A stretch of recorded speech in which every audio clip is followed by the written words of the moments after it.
বাস্তব একটি ঘটনা, সময় থাকলে শুনে যাবেন। গ্রামের একটা গরিব ছেলে একটা গরিব মেয়েকে বিয়ে করলো। বিয়ের পরে ছেলেটি মেয়েটিকে জিজ্ঞাসা করলো, আচ্ছা তোমার জীবনে কি কোনো স্বপ্ন আছে? তখন মেয়েটি বলল, হ্যাঁ আমার জীবনে অনেক স্বপ্ন, আমি একদিন অনেক বড় ডক্টর হব, কিন্তু আমি যে গরিব।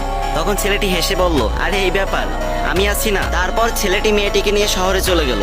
সে প্রতিদিন রিক্সা চালাতো এবং বাসায় এসে নিজেই রান্না বান্না করতো। এদিকে মেয়েটি পড়াশোনা করতে লাগলো। এরকম করতে করতে মেয়েটি একসময় ডক্টর হয়ে গেল। ছেলেটি এই খবর শুনে খুশিতে আত্মহারা হয়ে গেল এবং সে সেই ছেঁড়া কাপড় পরেই মেয়েটির সাথে দেখা করতে চলে গেল। মেয়েটি যখন তার বন্ধু বান্ধব নিয়ে কলেজ থেকে বের হচ্ছিল, তখন ছেলেটি সবার সামনে গিয়ে মেয়েটিকে বলল, জানো আজকে না আমি অনেক খুশি, আজকে তুমি ডাক্তার হতে পেরেছো। তখন মেয়েটির বান্ধবীরা জিজ্ঞাসা করলো, এই এ কে রে? তখন মেয়েটি বলল, আরে আমি চিনি না, হয়তো কোনো ভিক্ষুক টিক্ষুক হবে। তখন ছেলেটি মন থেকে অনেক কষ্ট পেল। ছেলেটির চোখে পানি চলে আসলো এবং সে বলল, তুমি ঠিকই বলেছো। তুমি জানো আমি তোমার পরীক্ষার টাকা জোগাড় করতে গিয়ে